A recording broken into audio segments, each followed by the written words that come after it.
கருப்பு பண ஒழிப்பு நடவடிக்கையாக கடந்த நவம்பர் 8ஆம் தேதி 1000 மற்றும் 500 ரூபாய் தாள்களை செல்லாது என அறிவித்தார் பிரதமர் நரேந்திர மோடி. இதனைத் தொடர்ந்து நாடு முழுவதும் வருமான வரித்துறை சோதனைகள் அனல் பறக்கின்றன. இதற்கு தமிழகமும் விதிவிலக்கல்ல. பணப்பதுக்கல் சந்தேகத்தில் நடந்த சோதனைகளில் சேலத்தில் பாரதிய ஜனதா கோட்ட பொறுப்பாளராக இருந்த அருண் ராம் என்பவர் சிக்கினார். அவரிடமிருந்து 18 லட்சம் ரூபாய் புதிய ரூபாய் நோட்டுகள் உட்பட 21,50,000 ரூபாய் பறிமுதல் செய்யப்பட்டது. இதையடுத்து அவர் கட்சியிலிருந்து நீக்கப்பட்டார். அடுத்து சிக்கியவர் ஒப்பந்ததாரர் சேகர் ரெட்டி.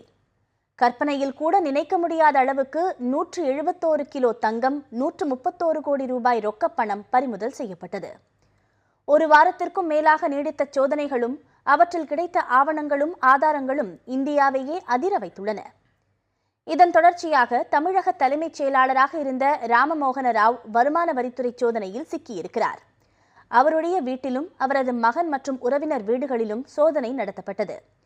ராமமோகன ராவின் மகன் விவேக்கின் வழக்கறிஞரான அமலநாதனின் வீட்டிலும் சோதனை நடைபெற்றது.